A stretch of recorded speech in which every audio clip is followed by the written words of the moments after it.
эргэтэн наймаалдаг гэсэн ойлголт бол ард иргэдийн донд бас явж байдаг. Одоо энэ Facebook дээр хүртэл өөрөө зарна тий.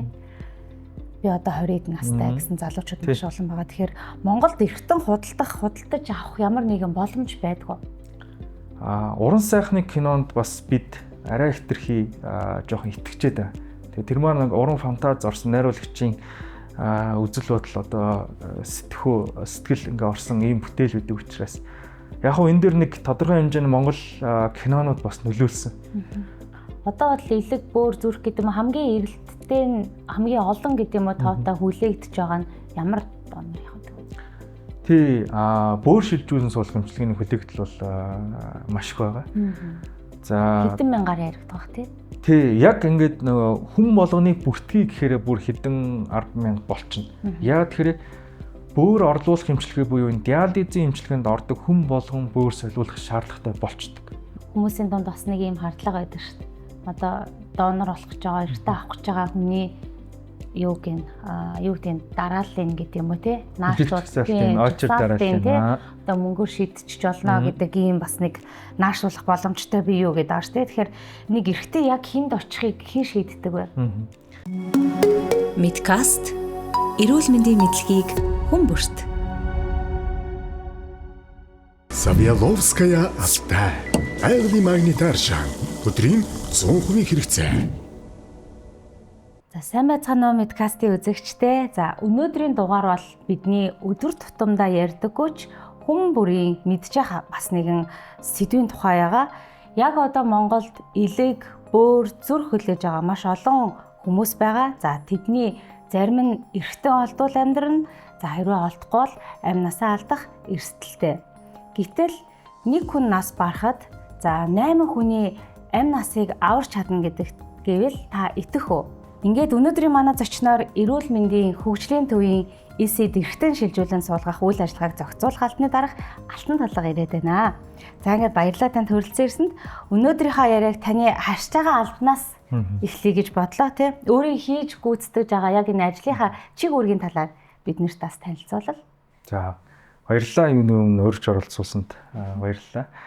Намайг Алтан толгой гэдэг. За яг Алтан тушаал бол одоо эрүүл мэндийн хөгжлийн төвийн эргэтэн шилжүүлэн суулгах үйл ажиллагааг зохицуулах албаны даргаар ажилладаг. За манай алба бол донорын тухай бол 2018 онд шинжлэгдэн батлагдахдаа за энэ үйл ажиллагааг зохицуулах нэг нэгжтэй байх ёстой байна гэд энэ албыг байгуулж ирсэн 18 онд. Тэгээ яг бол албаны үндсэн чиг үүрэг маань Монгол улсын хэмжээнд эргэтэн эдис шилжүүлэн суулгах үйл ажиллагааг уялдуулан зохицуулах зохион байгуулах гэсэн үндсэн чиг үүрэгтэй ажилладаг. Тэгэхээр бид нэр донорын тухай ярихаас өмнө хамгийн их одоо буруу ойлгодог зүйл бол тархины өвхлийн талаар тий ярих гэж бодлоо. Тархины өвхөл гэж яг юу юм бэ?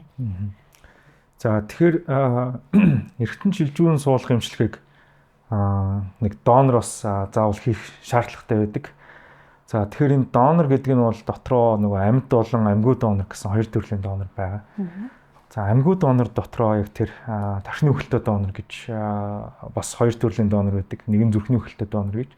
За Монгол улс өнөөдрийн байдлаар энэ тархины өвхөлтэй донороос эргэтэн шилжүүлэн суулгах эмчилгээг хийдэг байгаа.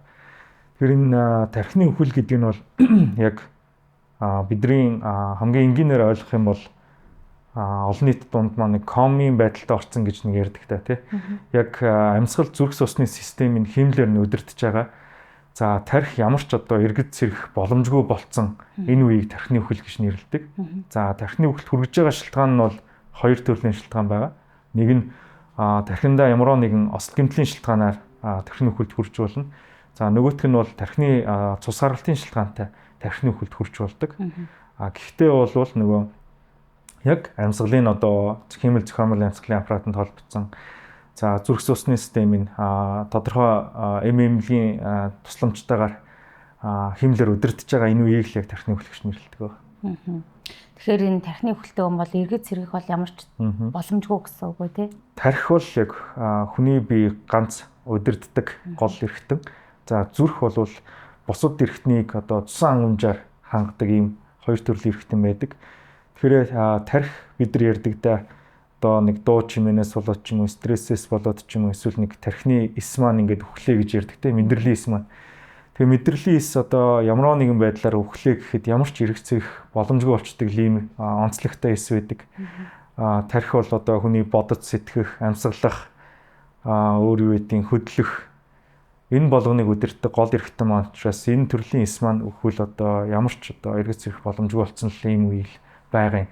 Гэхдээ донор болох боломжтой хүн маань эхлээд бол тухайн одоо оншороо өвчнөөрөө аймнаас аврах тусламж үйлчлэгийг бүрэн авсан байх одоо шаардлагатай. Үнэхээр одоо аваад одоо орчин цагийн ангаах ухаан эмчлэх боломжгүй болцсон энэ үеийг л тархины өвлөх гэж нэрлэдэг байна. Энэ тархины өвлийг Монголд хэрхэн тогтоодог вэ те? Одоо нэг эмч хийдэг юм уу? Хэд хэдэн шаттай үе шатаад байдгүй те? За Монгол улсад бол энэ тархины өвхөл тодорхойлох баг гэж байдаг.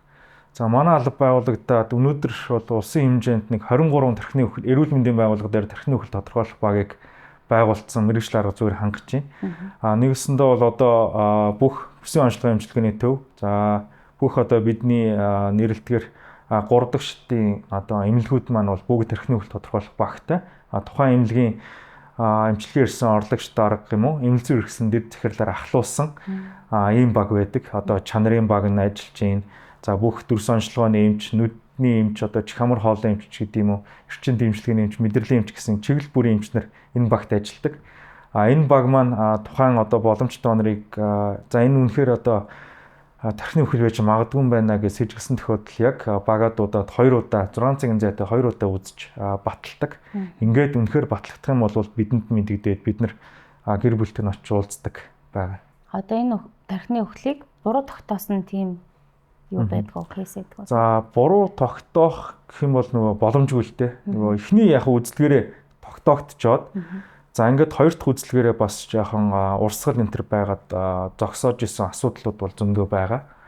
Яагаад ингээд нөгөө бид нар шинжилгээний үндсэн дээр энэ тархины өвхлийг оншилж байгаа учраас энэ нөгөө баталгаатай болчиход байгаа. Тэр юуг хэлэх гээд байна гэхээр нэгдүгээрт нөгөө багжийн шинжилгээтэйгээр оншилж байгаа.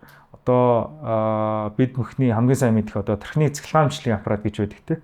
Энэ аппаратаар бол яг тархины өвхөлд хүрсэнгүйг нэгдүгээрт нь батална. За тархины одоо хэвлийн эхо гэдэг шиг бас тархины судасны эхо бас тусдаа нэрээ оншилдог. Яг энэ тархинд нөө судасны урсгал дээр судас маань цусны урсгал байна уугүй юу гэдэг нарийн тогтоодог ийм шинжилгээ байна. За бүр нарийн шинжилгээ бол компьютер томографаар мөн тархины цусны урсгалыг мөн үздэг. Эдгээр ингээ энэ багжийн шинжилгээгээр тархины өвхлийг баталдаг. Хоёрдугаарт энэ хэвийн рефлексийг мөн үздэг байгаа. За энгийн хүн бодож сэтгэж байгаа одоо тархины үйл ажиллагаа ямар нэгэн байдалтай байх юм бол одоо нүдэнд ингээд хүрэхэд ингээд эврлийн рефлекс ажиллаж байгаа нүдэн анивчих ч юм уу тийм үү. За өвдгөх рефлекс гэх хамгийн энгийн жишээ бол нэг хумсны толион дээр хүчтэй ингээ хатахад хүн ингээ гараа татдаг ч юм уу өвдөлтийн рефлексийг үзэж байна. За хоолойд нэг ус тусаахад нэг залгуурын рефлекс юм залгих рефлекс ажиллаж байгаа жишээтэй. Эсвэл одоо чихэнд нэг бүлөөс тусаахад нүдэн дээр нэг жоохон хөдөлгөөн илэрдэг ч юм уу. Энэ бүх нөгөө хэвийн рефлексүүдийг үзээд ямар ч одоо рефлексүүд бүгд байхгүй байх хэвээр байдаг. Хамгийн сүүлд нь одоо нөгөө зохиомжтой амьсгалын аппаратанд холбогдсон учраас төр салгахад хүчил төрөгчийн бид нэг даралт хийдвэн гингүүдээ нэг пульс оксиметр нэг хүчил төрөгчийн сан гэж ярьдаг да тий. Химийн үед байх юм бол 90-с дээш байх ёстой байдаг. За энэ үед нь бол апне сорил хийгээд энэ нөгөө химэл зохиомжтой амьсгалын аппараттай учраас дагаад унжаах ёстой байдаг. Тэгээд энэ маань ингээд унаад мөн ингэжээч бас нэлээд нарийн шинжилгээний үндсэн дээр баталдаг байгаа.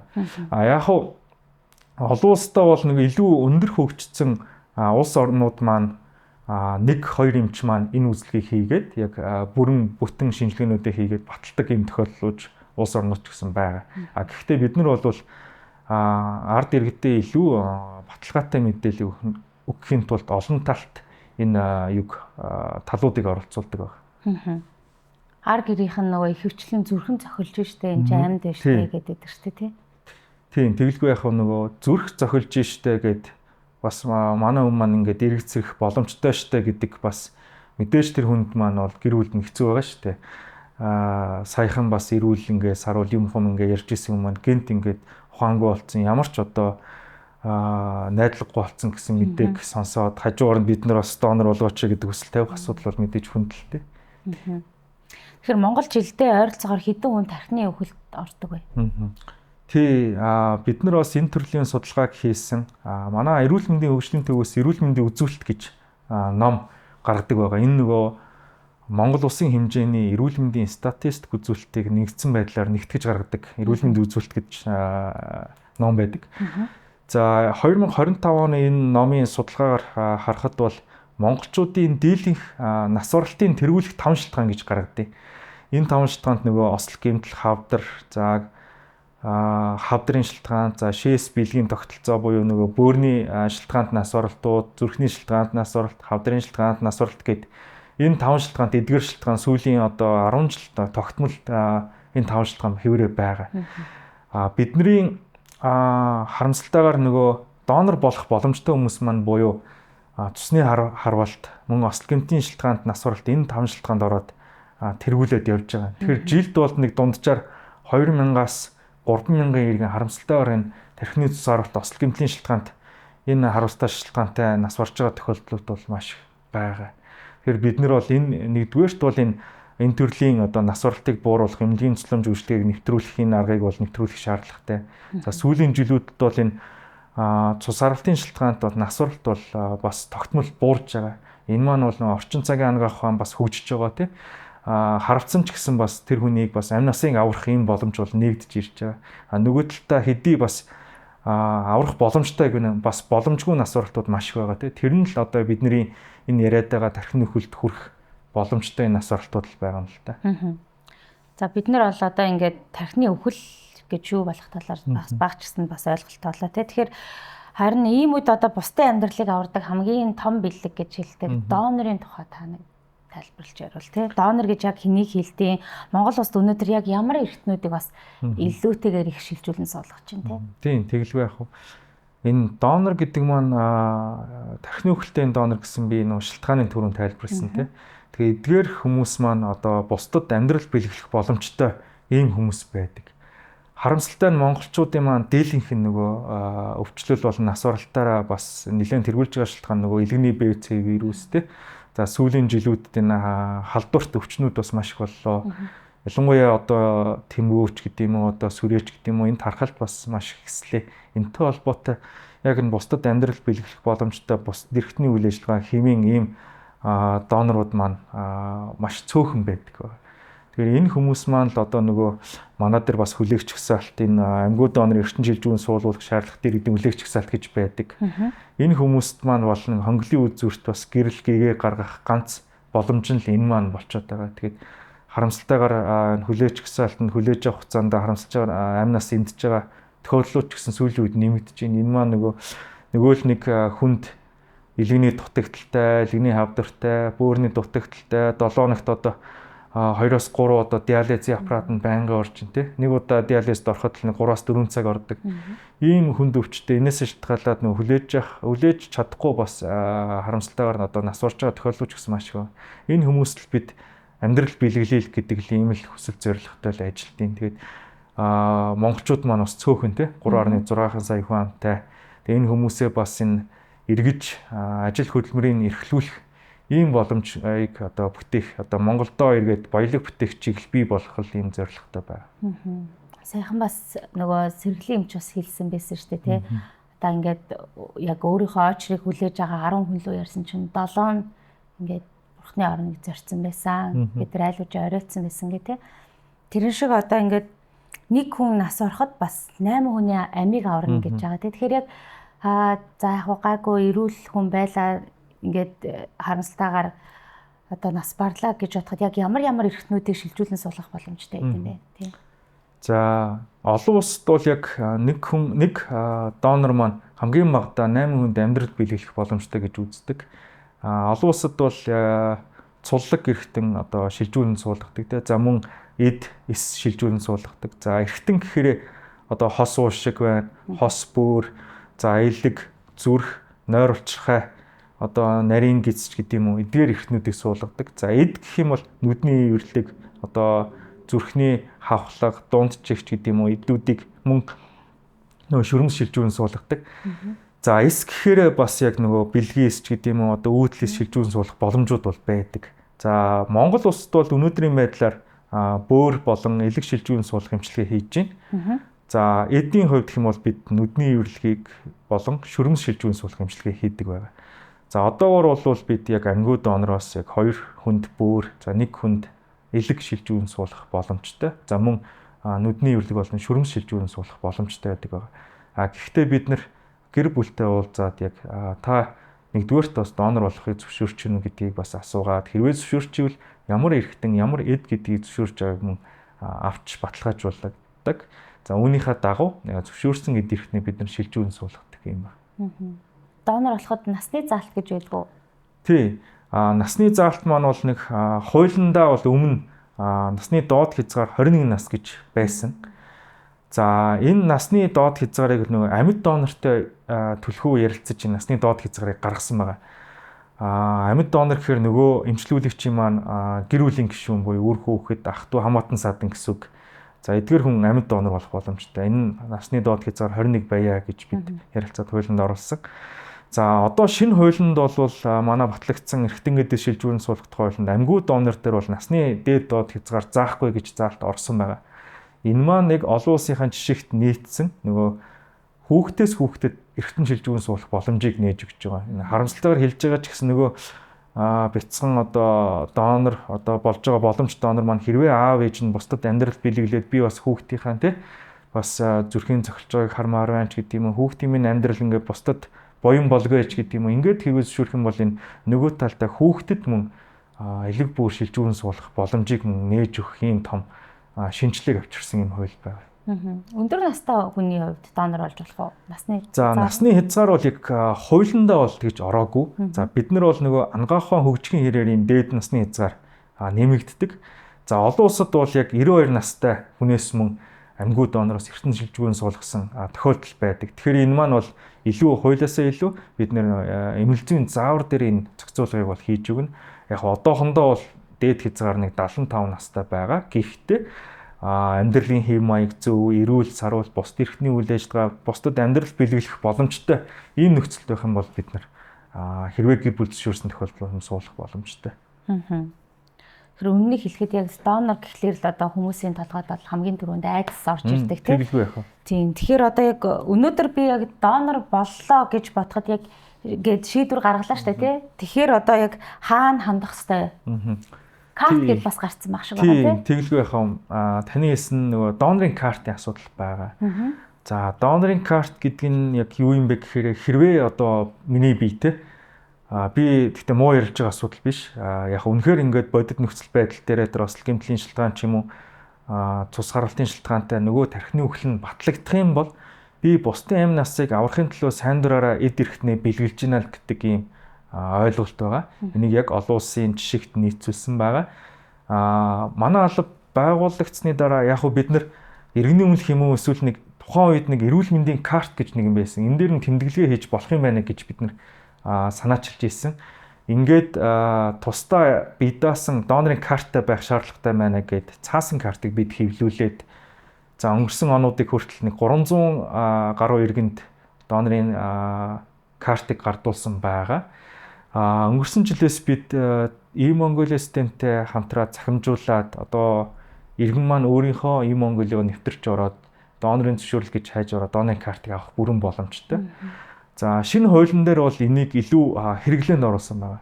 Тэр нь юу хэлэх гээд байна гэхээр өмнө нь бол баг зэрэг жоохон нөгөө хэдийг донорын карттай ч гэсэн бид нар заавалчгүй гэр бүлээс нь зөвшөөрөл авах шаардлагатай байсан.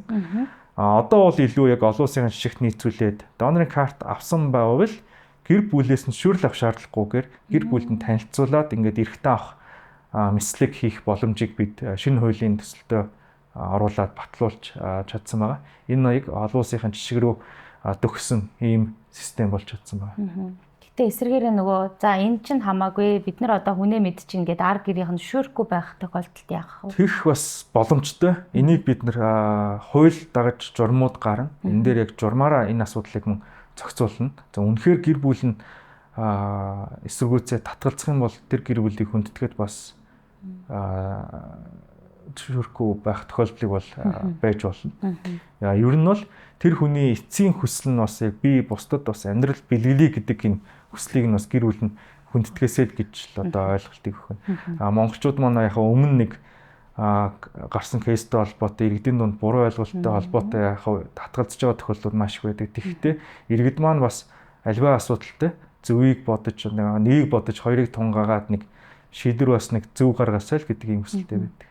Тэгээд та дөнгөж сая дурдлаа нөгөө нэг буруу юунаас болоод тий ойлголцлоос болоод гэдэг чинь тэрэн дээр ч гэсэндээ одоо ард иргэд маань тийм ойлголттой гарч нөгөө хууль маань яг нэг жин там болоогүй тий яг юм хууль бол байгаагүй байсан учраас одоо тэрийг авахтаа заавал нэг юм шүрмэстэй хамт авах байсан гэдэг асуудал гараадсэн тий. Тэгэхээр одоо яг тэрийг бол нэг бүрчлэн хуульчлаад өгсөн болохоор тэр бол угаасаа л тэгэж авах хэрэгтэй асуудал байсан аа тий. Тий. Бид нар бол нөгөө эмч нар учраас эмнэлгийн мэрэгчлэнүүд эрүүл мэндийн салбарт ажилладаг хүмүүс учраас илүү нэг өөрсдийнхөө бодцсон асуудал нэг сул тал нь байгаа. Бүгдээрээ та бүхэн мэдэх байх. Одоо элэг авлаа гэхэд дан ганц одоо тэр эрхтнийг авчихгүй тэр эрхтнийг тижээж байгаа судас одоо тэр яаж ижил авж иж одоо нөгөө хүндээ шилжүүн суулгаж иж элэг маань үйл ажиллагаа хэмээн болно. Бөөрч гэсэн ялгаагүй тэр судас одоо энтертэй нь авж иж бүрэн одоо шилжүүн суулгах боломжтой байдаг. Эдрийг эмч нар бид нар харахтаа элэг бөөрл ярьцдаг нэг жоохон нэг хэрэглээний тийм ойлголтын зөрүүнүүд үүсэт байсан. Энийг шинэ хуулийн төсөлд оруулахдаа бол яг эрхтэн болон түүнийг дагалдах одоо эдж гэдэг юм уу энэ байдлаараа бол зохицуулах гэж оруулсан байгаа. Олон улсад бас нэг асуудал байдаг нь үнэхээр тэр гэр бүл зөвшөөрөөд одоо донор болгоё гэдэг үнэхээр чин хүсэлтэй те бусдад амьдрал биелэгдэе гэдэг байх юм бол дан ганц нэр зохиж одоо тэр эрхтнийг зөвшөөрнө гэдэг асуудал маань бас жоохон өрөөсгөл болчиход байгаа. Үнэхээр бас донор болгоё гэдэг хүсэлтэй байвал тухайн үед бүрэн боломжтой эд эрхтний шилжүүлэн суулгадаг ийм асуудал маань байдаг. Энийг бол бид нар одоохондоо яг монголчуудын ойлголт ийм байгаад учраас бид нар яг эрхтэн эдийн нэр тус бүрээр нь зөвшөөрөл авах шаардлагатай байна гэж үзээд энэ маягтан дээр энэ асуудлыг оруулсан байна. Тэгэхээр энэ асуултыг асуух чад бас уучлаарай. Яагаад гэвэл ард иргэд бидний дунд л явж байгаа асуудал байгаа байхгүй. Тэгэхээр эрхтэн наймаалдаг гэсэн ойлголт бол ард иргэдийн дунд бас явж байдаг. Одоо энэ фэйсбુક дээр хүртэл өөрөө зарна тий. Би одоо 20-д настай гэсэн залуучууд маш олон байгаа. Тэгэхээр Монголд эрхтэн худалдаж авах ямар нэгэн боломж байдгүй. За энэ тал дээр бол эхлээд бол байхгүй гэдгээ шууд хэлчихье. Иргэдийн дунд нэг буруу ойлголт төрсөн манай албаны зүгээс яг миний бас хувийн бодлоо ингэж бодоод байгаа. Уран сайхны кинонд бас бид арай хэтэрхий жоохон итгэжээд байгаа. Тэгээ тэр маань уран фантаз орсон найруулагчийн үзэл бодол одоо сэтгэл ингээ орсон ийм бүтээл үүдэг учраас яг энэ дэр нэг тодорхой хэмжээний Монгол кинонууд бас нөлөөлсөн. Тухайн кинонууд дээр би яг нэр цохоо дурдаад яг бас хувийн бүтээл рүү орчих байх. Энэ тохиолдол дээр хэдий уран сайхны кино ч гэсэн бөөрө зараад одоо өөр ширнээсээ гардаг ийм асуудлууд тэр сцен дээр гарч л тээ. Үүнээс шалтгаалаад олон нийт маань нэрээ би бөөрө зарчвал мөнгөтэй болох юм байна гэж нэг ойлголт өгсөн нэг иргэдийн дунд нэгдүгээрт буруу ойлголт өгсөн. Яг нь сүүлийн бас гадаад кинонууд дээр мөн адил иймэрхүү асуудлууд маш их гардаг учраас энэ рүү хэтэрхий үнэхээр юм бодит амьдрал биш магадгүй мэн шүү гэж ойлгочод байдаг нэг буруу тал юм. Монгол улсад бол энэ талын одоо хардлага сэрлэгч юм уу маш их байдаг. Гэхдээ энэ бол ямар ч одоогор бол байхгүй. Энийг яаж хэлээд байх гэхээр манай албаны зүгээс эрүүгийн цаг дээгүүр газар кибер гэмт хэрэгтэд тэмцэх хэлц хүн худалдаалах гэмт хэрэгтэд тэмцэх хэлцүүтэй байнгын хамтын ажиллагаатай ажилладаг. Та нар анзаарсан бол бид нэр Facebook группүүд дээр маш олон иймэрхүү группүүд байдаг байсан. Энтэй бид нар яг холбогдох газартай харилцаа холбооны зохицуулах газартай хамтын ажиллагааны үр дүнд энэ группүүдийг IP хаягаар нь шүүгээд админтэй холбогдоод ингээд устгуулсан ийм тохиолдлууд бол маш их байдаг. Ялангуяа таны хэлсэнчлэн одоо 3 дугаар үлгэн цустай донор байна гингүүд утасны дугаараа бичдэг. За нөгөө талдаа тэдгээр үлгэн цусны донор хайж ин ч гэдэг юм уу. Иймэрхүү нөгөө ойлголт байхгүйгээсээ бие биенийгээ хайдаг асуудлууд бол маш их байдаг. Эднэр маань ингээд ямар нэгэн мэдлэг байхгүй түүнээс шалтгаалаад хайгаад ингээд хоорондоо олоод яг ингээд суулгадаг дээрээ нөгөө амьд донор маань гэр бүлийн гишүүнэл байх шаардлага тавьдаг. Ингээд Монголд ямар ч боломжгүй болцдог юм байдаг. Гадагшаа явсан ч гэсэн гадаад улс орн бүгд амьд донор бол гэр бүлийн гишүүн гэдэг хатуу байр суурьтай байдаг. Энийхээ дагуу ч гэсэн шалгалтаа хийгээд жишээ нь энэ этгийг Солонгост бол бүр гений шинжилгээ хийж нарийн тохируулдаг. Ингээд ямар ч боломжгүй болдог л үйл ажиллагаанууд байдаг. Яг хөө өмнө нь бол нэлээд хэдэн одоо 10 20 жилийн өмнө ч гэдэг юм уу 30 40 жилийн өмнө ч гэдэг юм уу олон улс ч гэсэн иймэрхүү хүн худалдаалах одоо эрхний 8-ны асуудал байсан байж магадгүй гэж одоо Дэлхийн эрүүл мэндийн байгууллага мэдээлсэн байдаг. 10% нь ийм байх магадaltaй гэж үздэг. Энэ нь бол ялангуяа нөгөө дайн дэжинтэй орн тийм үү? Одоо газын зурсан ядуу буурай улс орнууд энд өртөх магадaltaй байна гэж үздэг. Тэгээд энийг бас нарийн тоог нь бол одоогор бол олон улс маань гаргаж чадаагүй. Монгол улс бол ямар нэг энэтлийн одоо юм бол байхгүй. Энд нэг олон улсад баримталдаг тунхлал гэж байдаг. Стамбулын тунхлал гэж байдаг. Энэ улсад Монгол улс 2018 онд нэгдэж өрсөн. Одоогор бол нэг 110-аад улс орн энэ тунхлал нэгдсэн байгаа. Энэ хүний эрхний туризмээс ангид байна гэсэн ийм тунхлал байгаа. Үүнийхээ дагуу тодорхой зарчмуудыг бол баримтжилж ажилтдаг. Эний хамгийн энгийн тод жишээ нь амьд донор нь бол гэр бүлийн гишүүн байна. За донор нь бол сайн дэр үндсэн дээр өөрөө биетаж одоо бусдын дарамт шалтгүйгээр одоо шийдвэрээ гаргасан байна гэдэг ийм зарчмуудыг бол дагаж мөрддөг байна. За тэгэхээр донор бол гэр бүлийн гишүүн байна гэж. Тэгэхээр энэ бол зөвхөн төрсөн ах эгч дүүст хамаарах уу? Эсвэл дээдлийнхаа бас нэг ганц хоёр үе гэж явдаг уу? Тийм тэгэлгүй яг хаа. Олон улсад бол гэр бүлийн гишүүдийг үеэр нь хуваацсан байдаг. За нэгдүгээр үе нь бол одоо үр хүүхэд, эхнэр нөхөр, аав ээж гэдэг юм уу. За хоёрдугаар үед нь ах дүү хамаатан саднууд, гуравдугаар үед дээр нь авга нахцууд тийм үү. Дөрөвдүгээр үед дээр нь одоо эмийг эцэг, өвөг эцэг ч гэдэг юм уу. Доошоогоо хідүү ич гэдэг юм. Иймэрхүү юунууд үед хуваагдсан байдаг. За Монгол улсад бол бид гэр бүлийн тухай хуулиар барьж ажиллах шаардлагатай байдаг. Амьд донор нь бол тухайн эмчилгээгчийн гэр бүлийн гишүүн гэхээр гэр бүлийн гишүүн гэдгийг тайлбарлах нь гэр бүлийн тухай хуулиар харилцааг зохицуулсан байна. Тэгэхээр энэ дээр бол яг тэдгүр үе гэж бол хэлэхгүй. Ямар ч бол тухайн эмчилгээгчийн одоо төрсөн дагуур үрчлээ авсан хүүхэд тэдгээрийн төрөс садангийн хүнийг хэлнэ гэж оруулсан байгаа. Төрлийн өнгө гэхээр нөгөө аав ээж ах トゥ хамаатан садангийн өнгө гэхээр авга наац одоо тэртлийн одоо үр хүүхдүүдийг хэлнэ гэж орсон байгаа. Нэгэсэндээ цусан төрлийн хамаатан байх ёстой. За бид нар шинэ хуулийн төсөлтөө бол нэмээд хүргэн бэр гэж оруулсан байна. За монголчууд маань бид түрүүсэн цөөхөн хүн амтай тий. Яг асуудал тулгараад одоо хүн ийм онш сонсоод гэр бүлийн хүрээлээс нь донороо хайна гэхэлэр бас олдохгүй асуудал маш их байдаг. Нөгөө хүүхдэд ингээд судлаад нэгдүгээр цусны бүлэг тохирсон байх ёстой. За бүр шилжүүн суулгах эмчилгээний хувьд эдийн тохироо гэж маш том эдийн засгийн тохироо шаарддаг юм байна. Энэ шалгууруудыг хангасан яг донор тэгээд хамгийн сүүлд нь өөрөө биетаж шийдвэр гаргасан бусдын дарамт шаардлагагүй сайн дураараа зөвшөөрсөн гэхээр яг гэр бүлийн хамаатан саднаас донор болох хүмүүс бол маш бага болоо явцдаг. За ингээд хайгаа явхад бол бид нар алба байгууллагаас хойш өнөөдөр хүртэл манай дээр нэг хөргөн бэрээс яг орё гэдэг тохиолдлууд бол маш их ирдэг байсан. Харамсалтай нь хөргөн бэрээс орох боломжгүй болоод амь нас нь эрсчихсэн тохиолдлууд ч гэсэн маш их байдаг. Тэгэхээр бид нар энэ хөргөн бэрийг бас оруулах боломжтой байна гэж үзээд ярилцаад хүний эрхийн үндэсний комисс холбогдох байгууллагаас нь бүх байгууллагаас нь саналыг аваад энэ оруулж болох юм байна гэж шийдвэрлсэн байна. Гэхдээ шууд хөргөн бэрээсээ шууд орчихгүй. Яагаад тэгэхээр тухайн эмчилгээгч маань эхлээд энэ үр хүүхдүүд аав ээж ах トゥ нараасаа хай.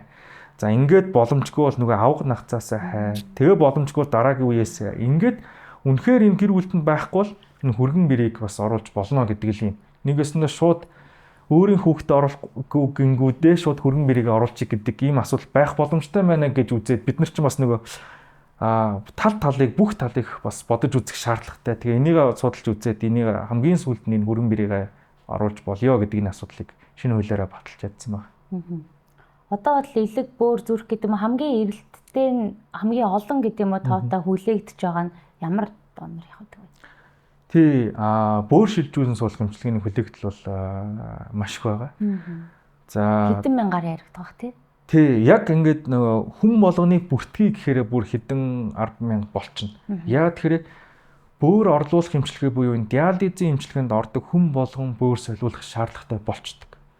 Энэ дээр бас тухайн одоо бөөрийг яг анагаах ухааны хэллэгээр ярих юм бол эцсийн шатанд хүртэлх ачлуулъя гэдэг ийм бид нар практикт байдаг. Яг тэгэхээр өөрийн бөөр одоо тэр амьд донор нь амьгүй донороос тавьсан бүрээс илүү их ажилдаг учраас тухайн одоо хос бөөрөө хамгийн эцсийн шатанд хүртэл ажилуулад үүнийхээ дараа шилжүүлэн суулгах асуудлаа ярий гэдэг. Ийм ч үүднээсээ яг энэ диализын аппаратыг бас хамгийн эцсийн шатанд хүртэл эмчилүүлээд үүнийхээ дараа бөөр шилжүүлэн суулгах асуудлыг яриад ингэх юм бол бид бүртгэдэг байгаа. За элэг шилжүүлэн суулгах эмчилгээний хувьд гэх юм бол мэдээж кейс бол маш их байгаа. Харамсалтай нь бөөрнөөсөө эрхтний хувьд онцлог байгаа. Нөгөө Монголд одоо бөөр орлуулах эмчилгээтэй болцсон тий. Бөөр нь ажиллагаагүй болцсон ч тэрийг орлуулаа шүүгээд байдаг эмчилгээтэй болцсон учраас тий. Диализтэй болцсон учраас ингээд торгоогоод байдаг юм давуу талтай.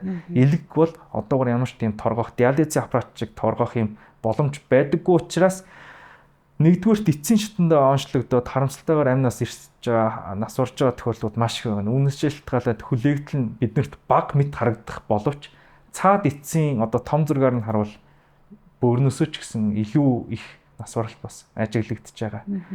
Олон улсууд бол яг элгийг бас яг энэ бөөр орлуулах эмчилгээ, диализ эмчилгээ шиг мөн орлуулдаг эмчилгээнүүд ч гэсэн байдаг. Манай алба хэдий эргэтэн шилжүүлэн суулгах эмчилгээг зохицуулах хэдий ч энэ эмчилгээнд хүргээд байгаа энэ шалтгаан нь юу юм бэ? Монголчууд энэ тал дээр бас өрчлөн сэргийлэх боломжийг бас эрэлхийлэх хэрэгтэй гэдэг энэ талын бас эмнэлгийн тусламж үйлчилгээнд дээр илүү их анхаарч ажилладаг байгаа.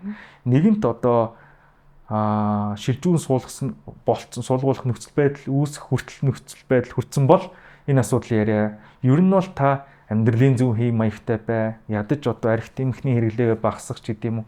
Зөв хэм маягтай болно хэмээн элэг бөөр шилжүүлэн суулгах ийм одоо хүнд нөхцөл байдал хүрэхгүй. Та эрт илрүүлэхтэй хамрагд, эрт онцлуул, үзлэг чинжилгээнд хамрагд гэдгийг уриалаад байгаа. Тийм учраас яг шууд та эргэтэн шилжүүлэн суулгах гэдгийг бол бид уриалахгүй. Та хамгийн гол нь зөв амьдралын хэм маягт орооч л гэдэг хүсэлтэй. Дээрээс нь миний ойлгосноор бол бөөр бол за шилжүүлэн суулгалаа гэхэд нөгөө хүнийхээ заавал бүтнээр нь аавна. Элэг бол таллаад өгчөж болт юм шиг байна. Тэгээ яагаад гэвэл тэгээд нөгөө нэг залуу хүн ч юм уу, охин ч юм уу ингээд ээжтэй аавдаа өглөө гэхэд нөгөөх нь төлжөөд буцаад хэвийн байдалтай бас орчдөг гэж сонссон юм. Тий, энэ нөгөө бас ангаахын хэлгүүд орно. Жохон төвхтэй, ойлгоход төвхтэй л дөө. Одоо бөөр гэж би ярьсан тий хос бөөр одоо хоёр бөөртэй хүн маань байдаг. Тэгэхээр нэг бөөрийн одоо амьд донороос бол нэг бөөрийн аваа шилжүүлэн суулгадаг. Үлдсэн бөөр нь тухайн одоо хүний амьд донорын маань цаашдын амьдралын одоо чанарт нь одоо бүрэн хангаж чадах юм байна гэд нэг бөөрийн авч суулгадаг. Яг эмчлүүлэгчдэрээс суулгахдаа ажиллагаагүй болцсон бөөрийг бид авдаггүй үлдээгээд нэмэлтээр одоо амьд донороос суулгах бөөрөө нэмж одоо суулгадаг байгаа. За элэгний эрхтний хувьд онцлогтой ганц элэгтэй байдаг учраас энэ элэгний бид таллаж талын юм уу 60 гаруй хувийн одоо аваад эмчлүүлэгчтэй суулгаад үлдсэн 40 орчим хувь нь тухайн одоо донордоо цаашдаа амьдралд нь одоо хүрэлцгүйц амьдралын чанарт нь бас хангах зүйн боломжтой байна гэж үлдээдэг. Ингээд тодорхой хугацааны дараа элэг маань мөн төлждөг ийм эрхтэн учраас ингээд төлжөөд урт хугацаанд амьдралын чанар нь бас хэвийн болох юм байна гэж үзээ шилжүүлэн суулгадаг.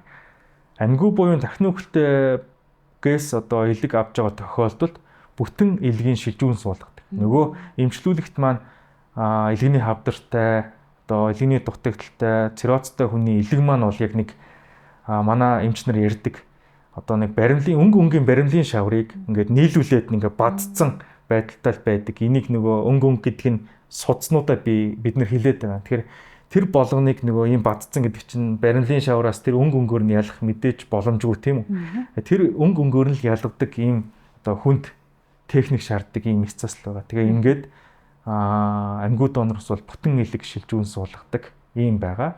Бид нар бол одоо хэрвээ одоо хүүхэд суулгах одоо тохиолдолд том хүний одоо 60 гаруй хувийн том хүндээ ч гэдэг юм үлдсэн хувийн хүүхдэд ингээд нэг хүнд одоо хоёр хүнд бас амьдрал биелэх боломжтой юм бас шинэ технологиудыг бас нэвтрүүлэх гээд ажиллаж байгаа. Савьяловская Алтай. Айгны магнитар шан. Өдрийн 100% хэрэгцээ. Хүмүүсийн дунд бас нэг юм хардлага байдаг шүү дээ. Одоо донор болох гэж байгаа, эртээ авах гэж байгаа хүний юу гэдэг дарааллын гэдэг юм уу те наашлуулалтын очир дарааллын одоо мөнгөөр шийдчих болно гэдэг ийм бас нэг наашлуулах боломжтой бий юу гэдэг ааш те. Тэгэхээр нэг эрэгтэй яг хүнд очихыг хэн шийддэг вэ? За энэ хүлээгч жагсаалтын менежмент гэдэг бол маш чухал байгаа. Энэ яг иргэдийн дунд нэг хардлага сэргэлэг одоо үүсгэдэг ийм үйл ажиллагаа. Манай алба бол 18 онд байгуулагдаад өнөөдөр бол энэ нэлэг бөөр шилжүүлэн суулгуулах иргэдийн хүлээгч жагсаалтыг бол нэгтгээд үйл ажиллагааны зохицуулаад явж байна. За бид нар одоо шинээр яг нэгдсэн бүртгэл мэдээний сангийг хөгжүүлээд одоо явж байгаа. Энэ мэдээний сан маань илүү яг олон улсын жишгт нийцүүлээд яг хүний оролцоогүйгээр одоо сүүлийн үед одоо хэмэл оюухан гэд бид нар ярьж штэ. Энэ тусламжтайгаар одоо эрхтэн хуурлын системийг одоо хийх гээд ингээ хөгжүүлэлтүүд бол хийгдэж явж байна. Олон улсад яаж явдаг вэ гэхээр нөгөө одоо жишээ нь хүлээгч жагсаалтаас яг амьгүй донор гарсан тохиолдолд одоо хамгийн их тохирох магадaltaй 10 хүнийг одоо илгэн дээр гэхэд 10 хүн, за бөөрөн дээр гэхэд ойролцоогоор бас нэг 10 хүнийг шалгаруултыг. Мэдээний сантай ч гэсэн 10 хүнийг шалгаруулна. Энэ яагаад нэг хүнийг шууд шалгаруулчихгүй байна гэхээр тэр хүн маань шалгарсан хүн маань ирээд бас дахиад шинжилгээ өгдөг. Нэг ясандаа тухайн эмчилүүлэгч маань яг амьгүй донор гарсан тохиолдолд ямар ч одоо халдвар аваагүй, ядаж одоо ханиад том хүрээгүй ч гэдэг юм уу, иймэрхүү байх шаардлагатай байдаг. Яагаад тэгэхээр ямарваа нэгэн тэр хүнд маань тухайн үед үргэлжлэлийн процесс явагдчихвэл нөгөө бид нар суулгасан одоо эрхтэн маань үйл ажиллагаанд амархан доголдох байдаг ийм сул талтай байдаг учраас ядаж та халдвар аваагүй байх ёстой. За мөн эдийн тохироо гэж нэг эднислийн тохироо гэж маш том тохироо бөөрөн дээр яригддаг. Энэ маань бол бас хэдий хэмжээний хувь өндөртэй тохирж ийн цаашдын үр дүнд нь өндөр нөлөөлдөг учраас энэ хуваар нь бас ингээд тохируулдаг ийм систем байдаг. Ингээд хамгийн эцсийн дүндээ манай албанаас болон эрчим шилжүүлэн суулгах баг хамтраад нэг ойролцоогоор нэг 30 орчим хүний ийм өргөдгсөн хурал хийж иж хамгийн одоо үр дүнтэй одоо суулгасан хүн маань ямар хүн байх юм гэдгийг шалгаруулад ингээд суулгадаг. Энэ бол яг иргэдийн дунд ил тод нээлттэй явуулдаг юм байгаа. Бид нар ямар нэгэн тэр ойчил дараал урагшлуулах энэ төр бол байхгүй. Иргэдийн дунд бас нэг буруу ойлгодог нь хүлээгч жагсаалтын нэгдүгürt байлаа гэд хамгийн ихэнд суулгач гэсэн үг бол биш. Би түрүү нэг эднислийн тохироо гэж нэг юм яриад байна те. Энэ тохирол хамгийн одоо үр дүн хэмжих гээд байдаг байгаа. Тэгэхээр та одоо 10-т байлаа гэд 20-т байлаа гэд та хамгийн ихэнд суулгах боломжтой. Энэ юу хэлэх гээд байна гэхээр нөгөө үр дүн сайтай хүнээл бид нар суулгая гэдэг байна. Одоо бид нар шин төрлийн систем хөгжүүлж байгаа дээр бол нэг насны бас хязгааруудыг оруулж ирэх гээд байгаа. Одоо би яг түрүү хэлсэн нөгөө хэрвээ хүүхэд гарах юм бол нөгөө хүүхдтэй төрүүлээ суулгана.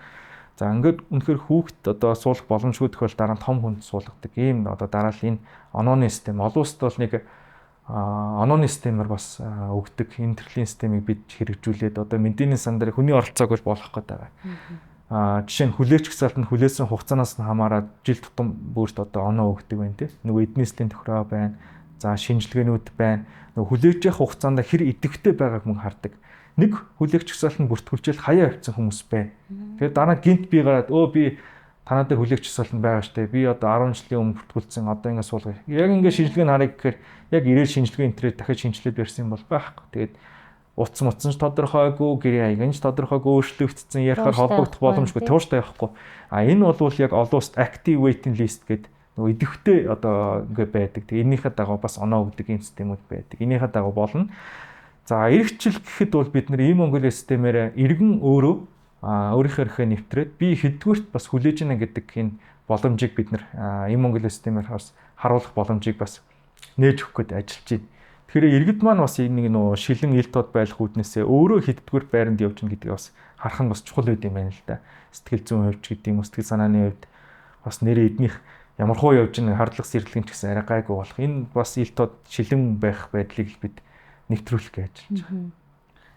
Тэгээд жишээлх нь түрүү жилийн үед илүүдээ илэг шилжүүлэн суулгах нөгөө жагсаалтанд бол 4300 хүн хүлээж ийн гэж би сонсч ирсэн юм байна. Яг тэрэн шиг одоо ингээд донор болооч гэж хүсэж байгаа юм одоо 7 хоногтой байд юм уу, сартай байд юм уу, жилдээ байд юм уу те. Тэгээ нөгөө хүлээлтнээсээ ер нь хэр удаан бид нэр ер нь хүлээх шаардлагатай болд юм бэ тэр.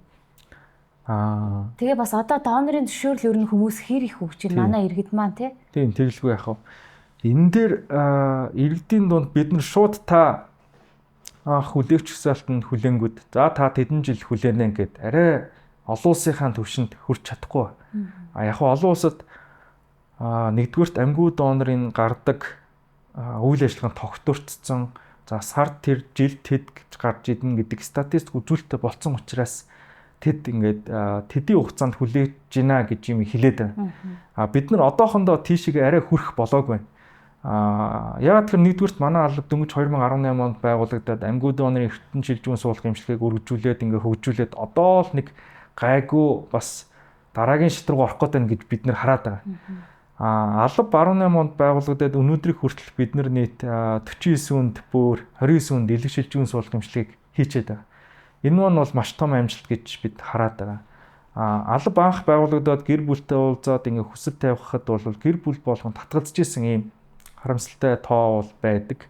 Энэ дээр бид нэр илүү олон нийт рүүгээ чиглэх шаардлагатай байна. Олон нийт маань зөв мэдээлэлтэй болох шаардлагатай байна гэж үзээд эхний ээлжинд тэр дундаа бид нэр эмч эмнэлгийн мэрэгчлэнүүд, эмч совилогч одоо эднэр маань эхлээд зөв мэдээлэлтэй болмоор байна. Үүнийхээ дараа иргэд рүү чиглэе гэд эмнэлэг болгонтой бид нэр уулзаад эмтлийн ойлголтоо сургалтуудаа бол хийж ийсэн. За ингээд яваад бол харьцангуй тогтворжоод яг тэр сошиал гарсан асуудалтай холбоотой баг зэрэг унсан асуудал бол байгаа. За энэ жилээс бол бас харьцангуй бас иргэдийн ойлголт маань бас нэмэгдээд ирж байна гэж бид нар хараад байгаа. Зөвшөөрсөн тохиолдлын одоо хувь маань ч гэсэн эргээд нэмэгдэж байгаа.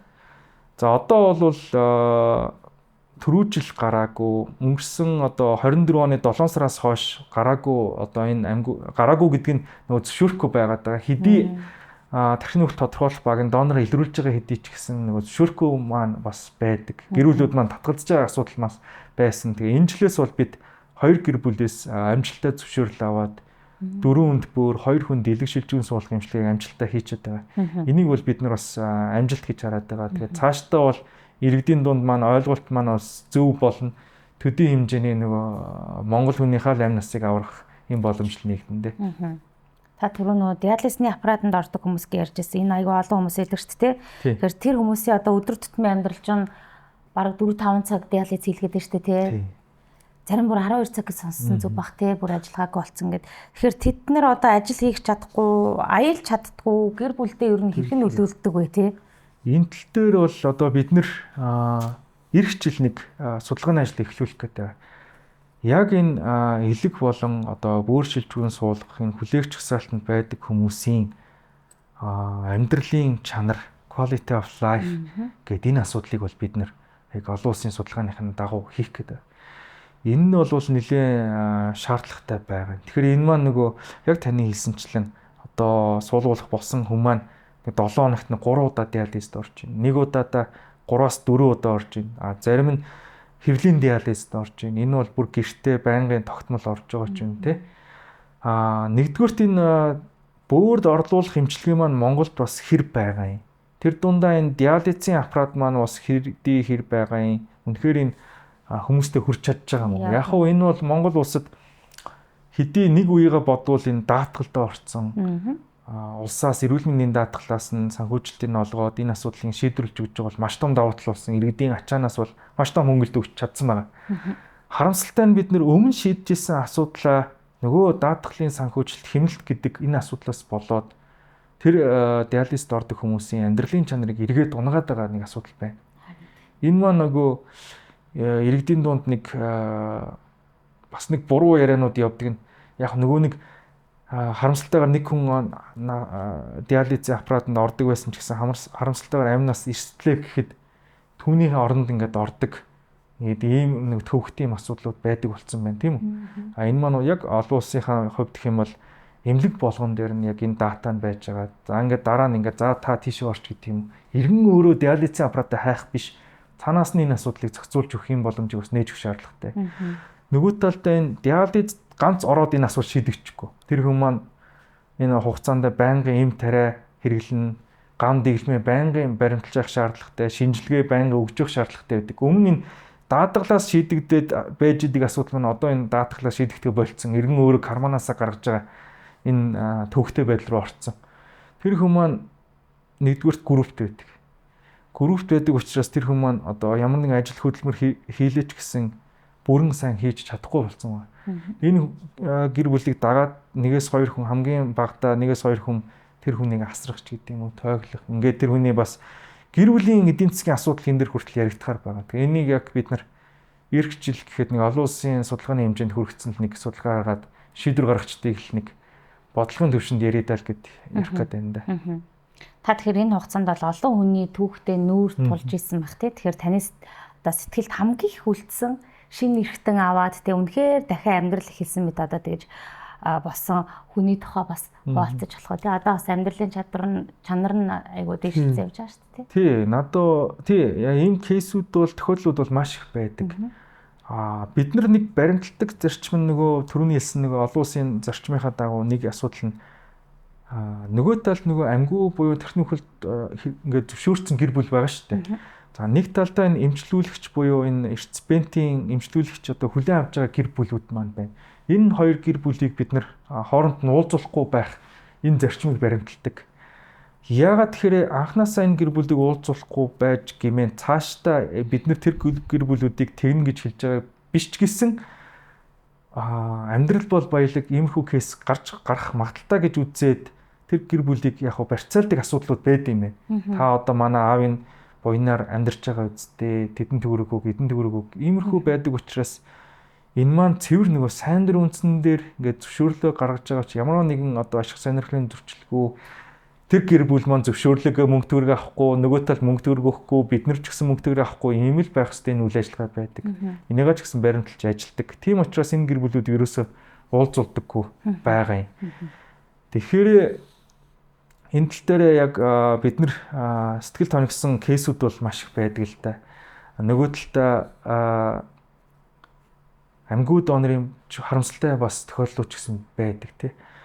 Амьдралын боломж тааруу нэлэх бяцхан одоо хүүхдүүд нь үлдэж идэг. Ганц одоо ажил хөдөлмөр эрхэлдэг хүн маань харамсалтайгаар бас энэ тэрхний цусгаруултаас хүнд ингэ өвчний шилтгаантай тэрхний хүлд хүрсэн. Ингээд биднэрт хэдий ч гэсэн биднэрт ингээд бид нар бас бусдад амьдрал бэлгэлье гэх тийм зөвшөөрж байгаа тохиолдлууд бол маш их байна. Тэд гэр бүлтэй маш их таалагдсанаа илэрхийлээ. Нөгөө талдаа энэ хүлээж авч байгаа гэр бүлүүд маань ч гэсэн энэ маш том энэ буян хийж байгаа гэр бүлдээ бид нар бүгд энэ ном уншуулж байгаа шүү. Бас их буян бас хийя гэд хэдий биднээс нэр насын асуухгүй ч гэсэн буян хийж байгаа юм тохиолдож байна. Энэ дээрээ хамгийн гол нь тэр гэр бүлүүд маань нөгөө амьдрал аваад маш их аз жаргалтай тий цаашаа бас баялаг бүтээгч болоод энэ явж байгааг харахад л маш их сайхан байдаг. Тэгээд одоо амьгүй донорын гэр бүлд болохоор тухайн донор эрүүл мэндийн даатгалд төлж байсан эсхээс үл хамааран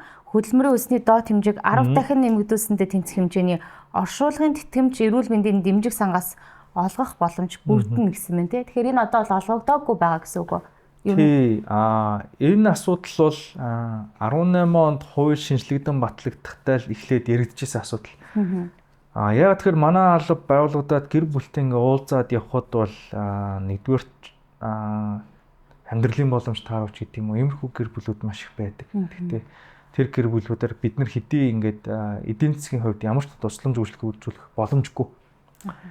Тэгэхээр бэлэн мөнгө тэдэн гэр бүлд бид нар өгч юу байхгүй, ийм ч ирэх байхгүй. Энийг олон улсад ер нь яаж зохицуулт юм байна гэд бид олон улсын хуулийг судлаад, олон улсын туршлагуудыг судлаад ингээд бол улс орнууд бол хэдий гэр бүлд нь шууд бэлэн мөнгө өгөхгүй хэдий ч оршуулгын тэтгэмжийн өгдөг асуудал байд юм. Жишээ нь бүгд найрамдах Солонгос улсууд энэ оршуулгын тэтгэмжийг тухайн одоо оршуулгын хийх газарт нь өгдөг юм тохиолдол байна. Энийг бид судалж үзээд энийг бас хуульчлах болох юм байна гэд тухайн үед 22 оны нэмэлт өөрчлөлтөөр дагах хуулийн дээр орж батлагдсан. Энэ юг хэлэх гээд байна гэхээр тухайн хөдөлмөрийн нийгмийн хамгааллын сайд маань энэ асуудлыг бол батлаад ингээ оршуулгын тэтгэмж өгдөг асуудал маань бол амжилттай нэвтэрсэн. Тэгэхдээ бид нэр тэр үедээ л хийх боломж нь тэр байсан. Яагаад тэгэхээр тэр маань эрүүл мэндийн даатгалын сан, нийгмийн даатгалын сангаас энэ тэтгэмжийг олгох боломж нь байсан. Ингээд хэрвээ даатгал төлөгч байх юм бол энэ оршуулгын тэтгэмжийн даатгалын сангаас нь олгодог энэ асуудал маань бол нэвтрээд 22 оноос 23 оноос эхлээд нэвтрээд 22 онд хууль батлагдаад 23 оны 1 сарын 1-ээс эхэлж мөрдөөд ингээд оршуулгын тэтгэмж нь өгж исэн. За энэ удаадаа бол бид нар шинэ хуулиндаа нөгөө даатгалах төлөгч эсгээс нь үл хамааран заавал даатгалагч гэдэгтээ ер нь холбох нь нэгдүгürt буруу юм байна. Энийг ер нь даатгалын сантай холбох нь ч буруу юм байна гэж үзээд энийг эрүүл мэндийг дэмжих сантай холбоод энэ эрүүл мэндийн сайдын дэргэдхийн дэмжих сан засгийн газрын тусгай сонгийн тухай хуульд нэмэлт өөрчлөлт оруулаад заавал даатгалч гэж одоо эсгээс нь үл хамааран оршуулгын тэтгэмжийг дэмжих сангаас нь олгоё гэж энэ асуудлыг шийдэж чадсан. Хоёрдугаар шийдэж чадсан юм нь бид нэр дундаж одоо оршуулгын зардлыг судалсан байгаа. Ингээд дундаж оршуулгын зардал бол хамгийн багадаа 6 саяас эхэлт юм байна.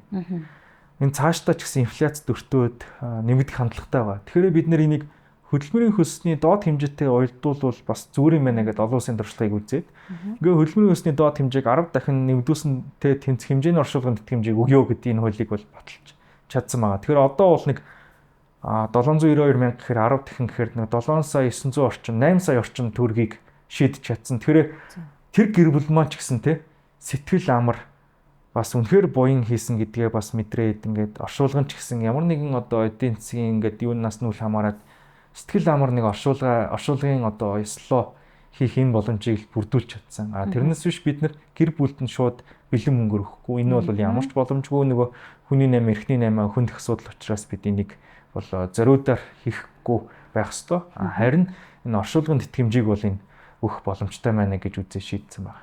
Амьд донор болон амьгүй донороос одоо шилжүүлэн суулгаж авахд аль талд нь ер нь ямар мөнгөний зардал гардаг вэ? Бас нэг хүн асуусан байсан аахгүй. Би нөгөө фэйсбүүкээр скроллж байгаа. Гэсэн чи ер нь л бол бас ингээ шинжилгээ мэргэгээд нилээ их болд юм бэлээ. Амьд донороос байсан ч би одоо хамаатныхаа хүнээс байсан ч ер нь одоо төлбөр мөнгөний хувьд аль талдаа ер нь ямар шохон байдлаар явагддаг юм бэ? За эхлээд амьд донорын яриа тий. За амьд донороос ихэд одоо Монголд нэг буруу яваад байгаа нэг тогтолцоо байдیں۔ Юу гэхээр олон улсад бол ингэдэг.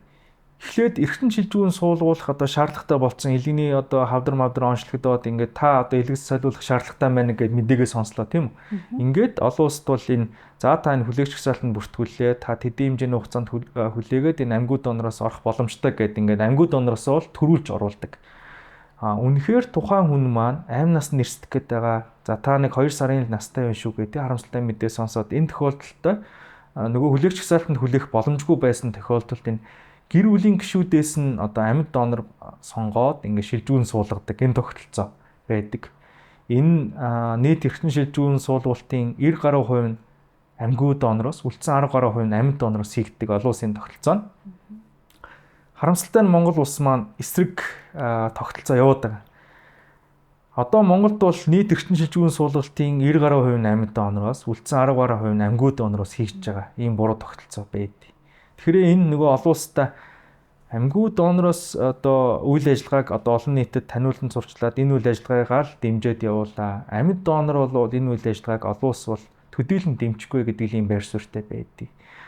За ингээд Монголд яг хуу элэг бүр одоо шилжүүлэн суулгуулах шаардлагатай гэдгээ сонссон тохиолдолд хамгийн ихний ээлжинд ойрын хугацаанд суулгая гэх юм бол амьд донор бол гэр бүлийн гишүүдээс амьд донор бол хайдаг юм боломжтой. За ингээд амьд донор дээр гэх юм бол нэлээд хэдэн одоо нөгөө эд нийслэлийн шинжилгээ хавдарч гэдэг юм нэлээд олон төрлийн шинжилгээнүүдийг хийлгээд эртцпент буюу эмчлүүлэгч маань ч гэсэн маш олон төрлийн шинжилгээ хийгдээд энэ өртөг өндөртэй юм эмчилгээ байгаа. Гэхдээ амьд ба амьгүй донорч вэ одоо Монгол улсад эртэн шилжүүлэн суулгах тусламж үйлчилгээг эрүүл мэндийн даатгалын сангаас нь хөнгөлдөг юм маш том асуудлыг шийдвэрлэж чадсан байдаг. Энэ бол олон улсын хэмжээний маш сайн туршлага болж чадсан байна. Энэ юу хэлэх гээд байна гэхээр бид нар нэгдүгээрт групп тогтоолгосон бол эсвэл хавдар онцлогдсон бол 100% эрүүл мэндийн даатгалын сангаас энэ төрлийн тусламж үйлчилгээг нь үн төлбөргүй даатгалын сангаас нь хөнгөлж байгаа асуудал байгаа. Одоо бол Монгол улсад жишээ нь элэг шилжүүлэн суулгах мэслийн тусламж үйлчилгээний дундаж өртөг нэг 110 орчим сая төгрөгийн өртөгтэй. За бөөр шилжүүлэн суулгах бол нэг 30-аас 40 сая орчимны төгрөгтэй мэс заслын өртгүүд байдаг.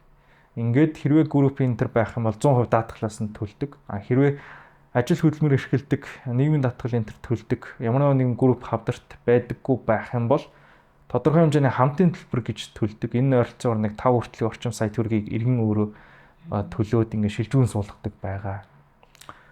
За сүүлийн үед яг энэ хэмнэлтийн тухай хуультай холбоотой зарим одоо даатгалын сантай мөн холбоотой эмнэлэгт тоног төхөөрөмж байхгүй, уралж үзс байхгүй, онцлогч гэдэг юм уу шинжилгээ байхгүй тохиолдол нь иргэн өөрөө карманаасаа гаргаж шинжилгээгээ өгдөг, эм тариагаа авчирч өгдөг асуудлууд байдаг. Энэ тодорхой хэмжээний зардлыг ч юм гаргадаг байгаа. Энэ төрлийн бид судалгааг мөн одоо бол яг судалгаагаа хийгдэх шатандаа явж байгаа. Бас жоохон бодлогын хэмжээний судалгаа гаргаж шийдвэр гаргачдгийг мэдээлэлээр хангая гэж судалгаа хийж байгаа. Энэ бол маш нэлээд үр дүнтэй болох гэдэг ийм судалгаа байгаа. Тэгэхээр энэ бас бид нөгөө талдаа илэг шилжүүн суулгах эмчилгээний өртгөөч гэсэн бууруулах гэдэг. Ер нь бол олон улсад нийгмийн амьдрал болон эдийн засгийн хувьд энэ эртэн шилжүүн суулгах эмчилгээг судалсан үр дүнгууд байдیں۔ Олон улсын одоо Колорадогийн их сургууль гэдэг юм уу зарим их сургуулиудын судалгааны үр дүнг харахад бол энэ эртэн шилжүүн суулгах эмчилгээ бол хувь хүн төдийгүй улс их орондоо эдийн засгийн хувьд маш үр дүнтэй юм эмчилгээ байна гэдгийг энэ судалгаар гаргасан байна. Энэ юу хэлэх гээд байна гэхээр одоо жишээ нь элэг болон бөөр шилжүүн суулгуулах шаардлагатай болсон өвчтөн маань суулгуулахаас өмнөх өдөр тутамд гарч байгаа иргэнээс гарч байгаа карманы зардал нь өсөөд явж идэг юм хандлагатай байд юм. Харин элэг болон бөөр шилжүүн суулгуулагчаад дараа нь энэ карманаас гарах зардал нь буурдаг юм хандлагатай байд юм байна. Энэ бол ингээд үр дүнтэй байна гэдгийг харуулсан байна. За нөгөө талдаа энэ Монгол улсад ч гэсэн маш үр дүнтэй эдийн засгийн хувьд ч гэсэн үр дүнтэй байна. Бид нар энэ амьгуу донороос өнөөдрийг хүртэл 78 хүнд амьдрал бэлгэлчээд байна гэдээ би түрүүлсэн те. Энийг хэрвээ эдгээр иргэд маань гадагшаач гэдэг юм уу дотооддоо энэ төрлийн цэцлэмж үйлчлэгийг авах байсан бол ямар хэмжээний зардал гарах вэ гэдгийг судлахад бол нэг 40-50 орчим тэрбум төгрөгийг бид нар гадагш урсгах энэ валютын урсгалыг авчулж чадсан байна. Тэгэхээр энэ хувь хүн төдийгүй улс их орн ч гэсэн эдийн засгийн хувьд маш их үр дүнтэй эмчилгээ байна гэдгийг харуулах гэдэг байна. Тэгээ энэ бол бас ганц иргэд гэлтэхгүй энэ дээждний байгууллага маань ч гэсэн энэ төрлийн цэцлэмж үйлчлэгийг илүү дэмжээсэй гэдгийг л энэ судалгаагаар харуулах гэж хичээгээд.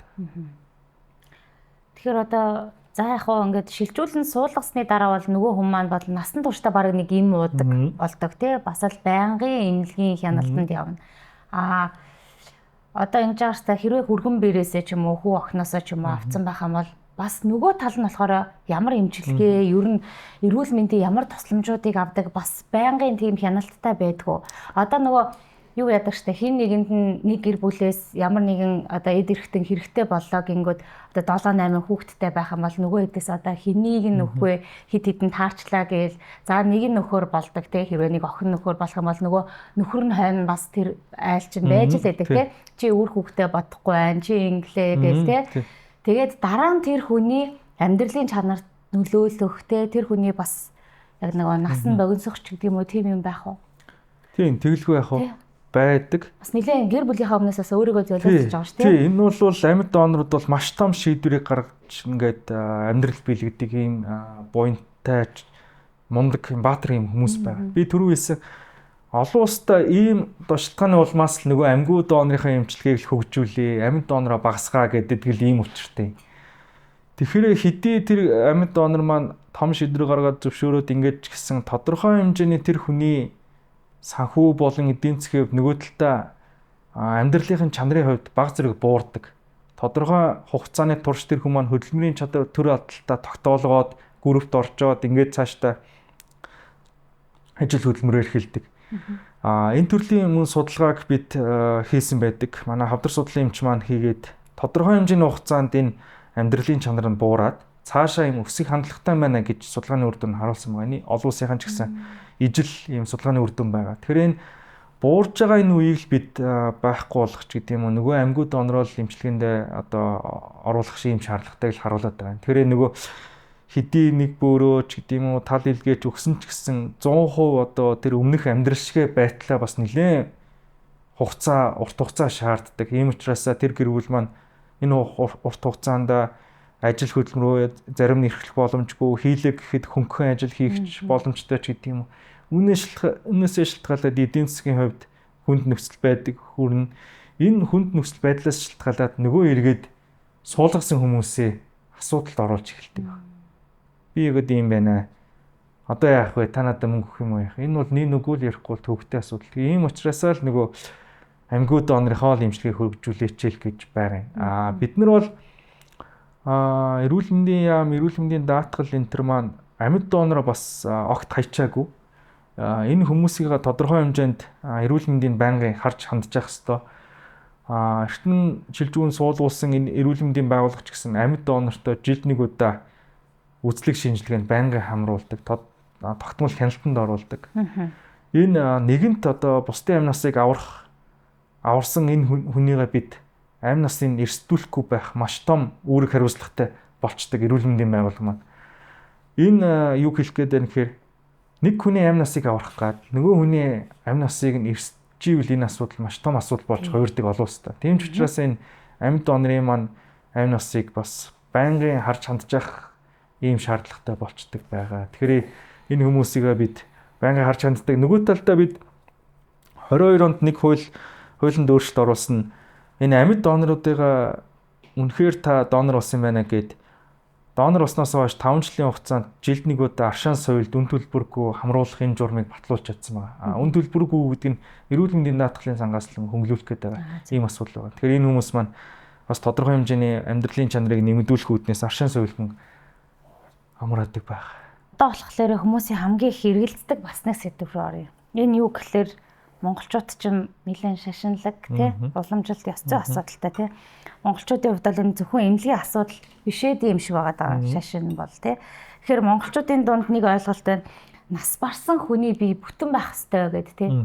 Тэгэхээр ер нь одоо энэ донор болоход энэ шашин хэр нөлөөлж байна? За донор болоход энэ шашин тодорхой хэмжээнд нөлөөлдөг. Гэхдээ олон улсад одоо бүх улс оронд тодорхой хэмжээний шашин шүтлэгтэй байдаг. Энэ шашин шүтлгүүдийг бүгдийг нь оролцуулах юм бол дийлэнх шашин энэ донор болохын үйл ажиллагааг дэмждэг. Ямар нэгэн татгалзах зүйл байдаггүй ийм шашнууд байдаг. Тоотой хийдхэн ганц 2 чиглэлийн шашин донор болохыг татгалздаг. Энэ гэхдээ ямар нэгэн буддын шашин бол биш. За монголчуудын дийлэнх нь буддын шашинтай. За бид нар буддын шашинд бурхан бишээ хамтлан чойж амцгуутай уулзаад ярилцж ийсэн. Шашны төлөөлөлтөнд бид уулзъя, ярилцъя. Ер нь энэ үйл ажиллагаа ямар хөө байд юм бэ гэдгийг бид нар ярилцгууднээсээ шашны төлөөлөлттэй байнга уулздаг. Ингээ уулзахад бол энэ хүнд амьдрал бэлгэлнэ гэдэг бол хамгийн том буян гэж үздэг юм байна. Дээр үеийн үлгэр домогтож гэсэн энэ бурхан багш маань шавнартаа мэлмигээ өгж исэн. За махнасаа тастаж одоо тэр өсвөлөнд нэрвэгдсэн энэ хүмүүсийг аварж исэн тохиолдож байх тэр үлгэр домогтой байд юм байна. Ингэж бид нарт хэлж исэн. Ер нь яг тэр хүмүүсийн хэлсэн нь бол хүн шашны хувьд яриад байгаа шүү дээ. Яг буддын шашны хувьд яриад байгаа. Хүн 2 төрлийн бие махбодоос бүрддэг гэж үздэг юм байна. Нэг нь махан бие махбод, нөгөөх нь сүнсэн бие махбод. Ингээд амьгүй буюу энэ тархины өвхөлд хүрсэн тохиолдол махан биеэс нь сүнсэн бие нь гараа явчихдаг юм байна. Ингээд үлдэж байгаа махан биеийг одоо бусдын амь насыг аврахын төлөө ганц одоо хүнч гэдэг гэлтгүй ан амтан хүн тэжих одоо энэ яах зорилготой ингээд амьдрал бэлгэлж болно гэж энэ номдоо байд юм байна. Тэр ч утгаараа монголчуудын дээр үеийг ингээд баг зэрэг түүх ингээд судлаад үзэхэд дээр үеийн хүмүүс маань нас барсан хүнээ ил тавьдаг тий уул дээр тавьдаг, ил тавьдаг ингээд энэ асуудал маань хүртэл тойруу замаар тэр шуу одоо ан амтан хооллдог чон зэрэг хооллоод нөгөө талдаа тойруу замаар хоттой айлын нэг хүний ам авраглаа гэж үздэг юм байна. Тэр чон өнөөдөр тэр бие махбод тэр хооллоо гэхэд нэг өдөр ингээд цатгалан байлаа гэхэд тэр тойруу замаар хоттой айлын нэг хоньны ам аврагдлаа гэж үздэг юм байна. Инхээр бол манай одоо монголчуудын дийлэнх энэ шашны одоо хувьд ямар нэгэн татгалзах зүйлч байхгүй, харин ч буян гэж үздэг ийм буянтай үйл ажиллагаа гэдэг юм байна. Бид нар Далай Лам багшийн сургаалыг сонсч ирсэн. Энэ далаа багш маань яг нөгөө энэ төрлийн нөгөө бүрэн одоо шинжлэх ухаанч байдлаас нь би тайлбарлаж чадахгүй байх л та.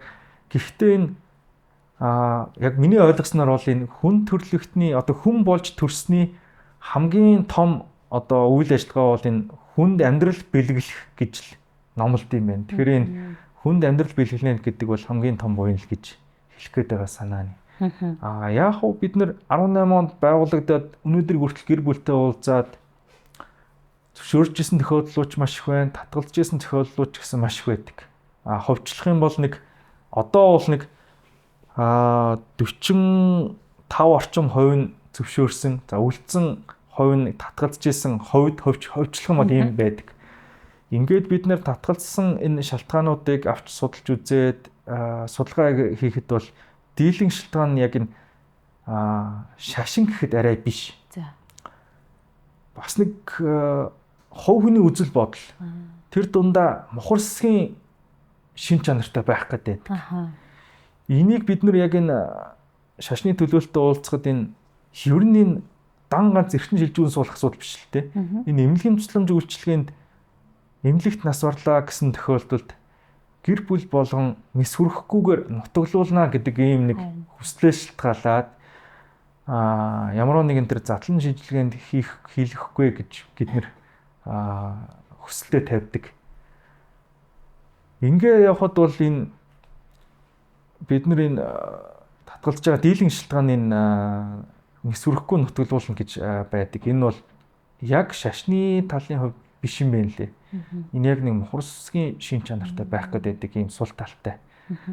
Олон улсад бол энэ төрлийн судалгааг хийгээд бас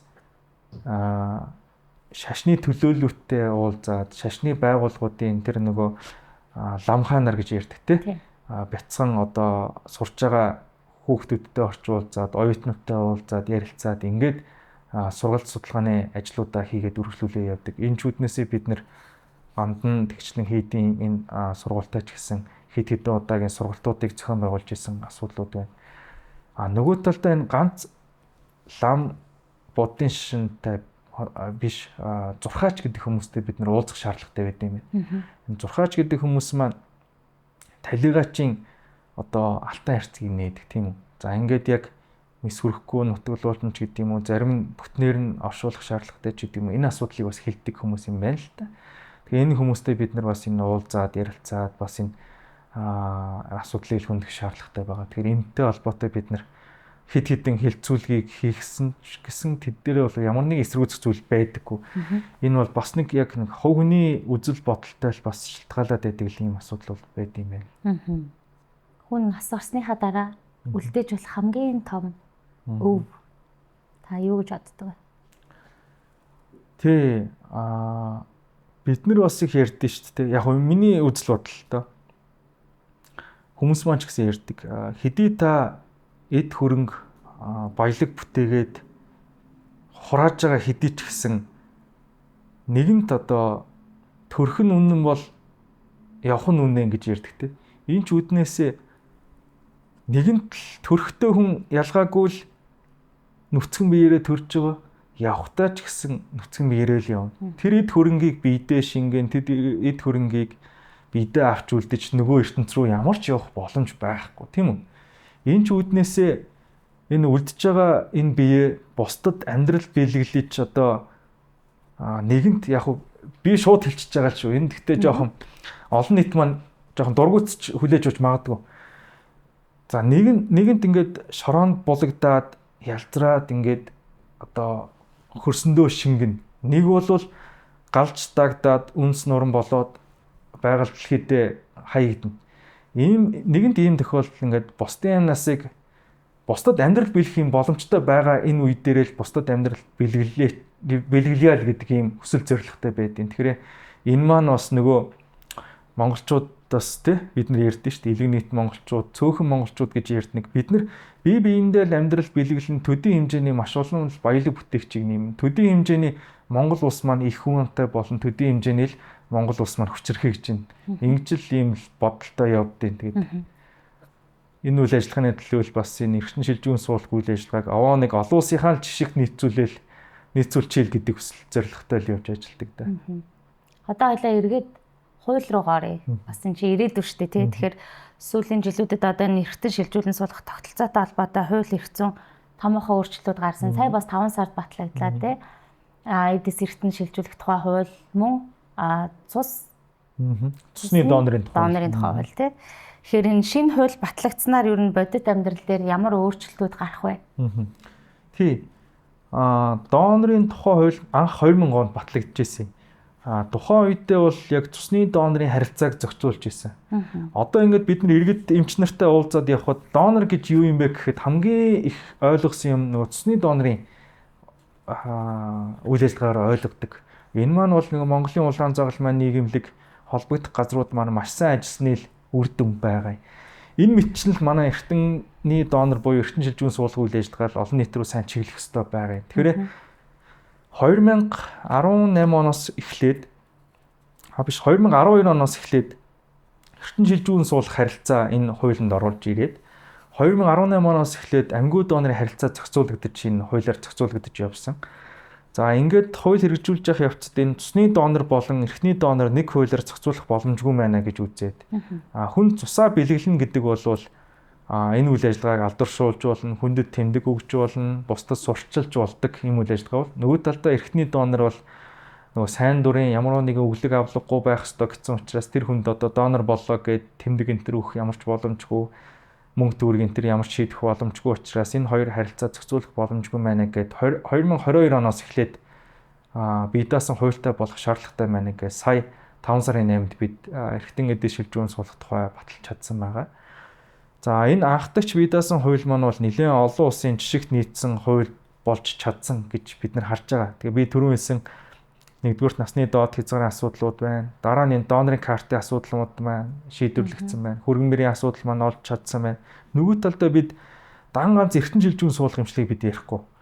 Дараагийн шин зууны эмчилгээ гэж бид нэр одоо энэ асуудлыг мөн хөндөж эмнэлгийн тусламж үйлчилгээг нэвтрүүлэхийн заалтуудыг оруулж өгч чадсан ба. Энэ юу гэхээр одоо энэ үеийн хамгийн одоо төгс эмчилгээ бол эсийн эмчилгээ гэж бид ярьдаг тийм. Тэр дундаа үйлдэлсэн эмчилгээ. Энэ үйлдэлсэн шилжүүлэн суулгах эмчилгээг ч гэсэн шинэ хуулийн төсөлтөд оруулаад шинэ технологиудыг оруулж чадсан. Энэ дээр хамгийн шийдвэрлэж чадсан юм нь SED банк гэж бид нэр биобанк гэж шийдвэрлэж чадсан байна. Энэ шийдснээрээ хүн өөрөө одоо байгаль их дэлхий дээр ирэхдээ одоо өөрийнхөө энэ өвчнийг ангаах энэ үйлстэй ирдэм байх гэж одоо орчин цагийн ангаах үндэсэж байгаа. Тэгээ энэ төрлийн үйлсийг одоо хөгжүүлээд хадгалаа. Дараа нь тэр хүн өвдөж одоо хавдар энтер онцлогдох генетикийн өвчин, удам зүйн өвчин ч гэдэг юм уу. Энэ ховор тохиолдож байгаа оншуудыг эмчлэх боломжийг одоо сүүлийн ангаах нэвтрүүлэх гэдэг судалгаа шинжилгээний нэлээд агцтай явж байгаа эмчилгээний аргууд байгаа. Энийг ч гэсэн шинэ хуулинд оруулж өгч баталж чадсан байгаа. Тэгэхээр энэ хүүн цус одоо SED-г хадгалах, энэ банкыг байгуулах, энэ үйл ажиллагаа харилцааг яаж зохицуулах юм ч гэдэг юм. Энэ хуулиар бол шийдвэрлэж чадсан байгаа. Тэгэхээр бас дан ганц эрхтэн шилжүүлэн суулгах биш нөгөө үйлдэлсийн шинэ технологи нэвтрүүлэхийн ажлуудыг мөн хуульчилж бид чадсан байна. Одоо би кинон дээр ч юм уу энэ рил сошиалаас харж ирсэн байхгүй. Аав нь нас ороод тэгээд зүрхээ өгч он донор болоод тэгэнгүүт нэг охин төгсөн байгаа байхгүй. Жоох охин. Тэгсэн чинь нөгөө нас орсон аавынх нь өөрийнх нь жинхэнэ төрсөн охин болохоор нөгөө охинтой уулзж байгаа. Одоо тэгээд миний аавын зүрх байгаа гэдэг нөгөө тэгээ айгүй хайрлаад те. Ер нь олон улсад ийм би бинтгээ уулзах ийм кейс байдаг уу? Манай Монгол ер нь явандаа тийм болох боломжтой. Яагаад би тэгж асууж юм гэхээр яг хөө зарим хүмүүс тэгж бодож байгаа ш тэ.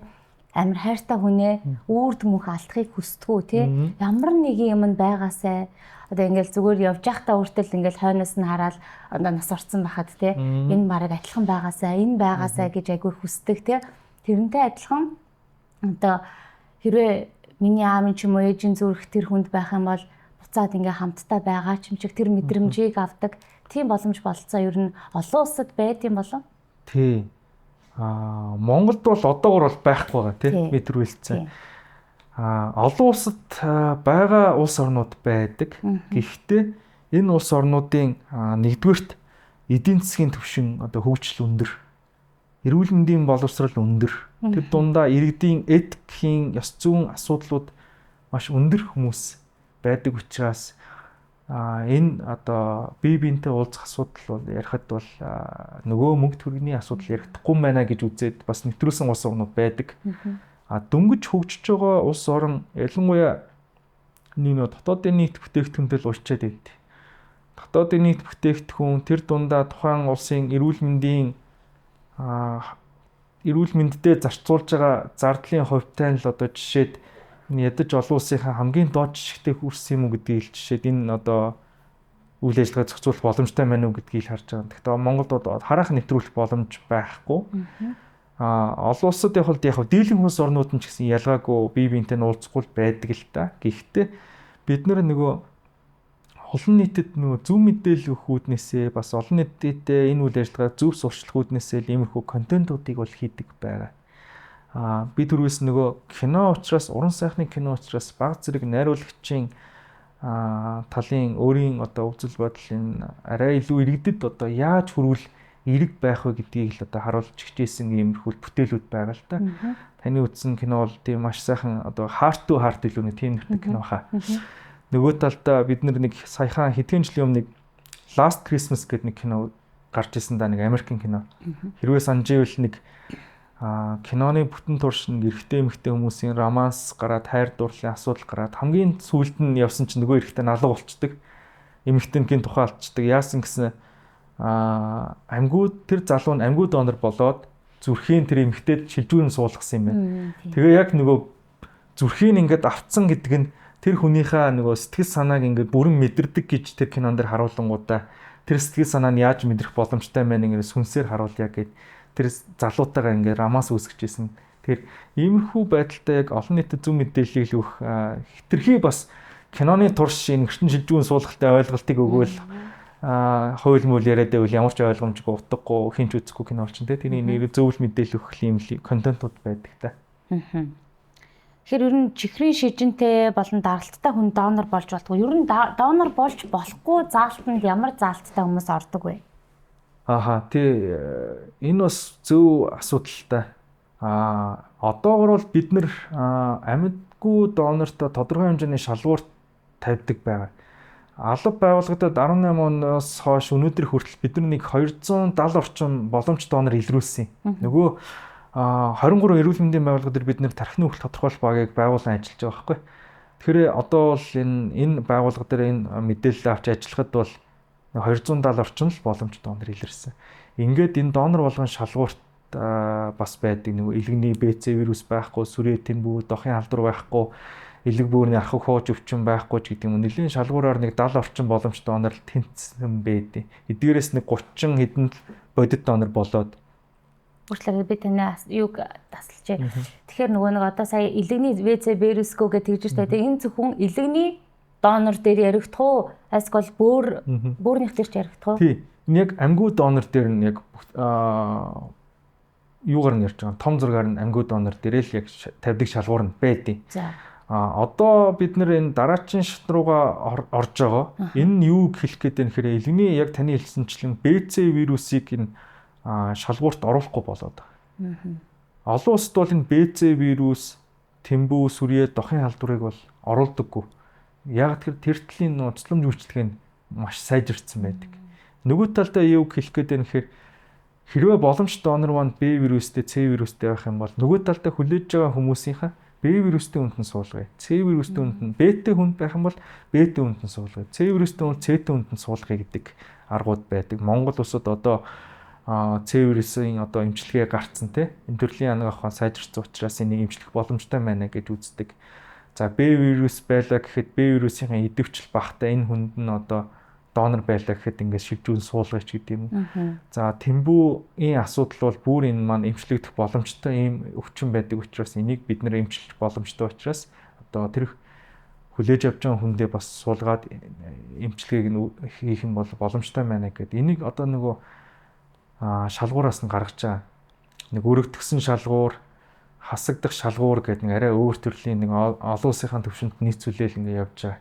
Тэгэхээр өмнө нь бол бид нэр ерөөсөө л халдвартай л байх юм бол шууд хасчдаг байсан бол одоо арай илүү нөгөө БТ, ЦТ тэмүүтэй, дох сүрээтэй хүмүүстэй бас ингээд хэрвээ гаруул ингээд бас энэ суулгаж болох юм байна гэдэг. Одоо бид нар харахандаа бол сүрээг болж чадахгүй байгаа.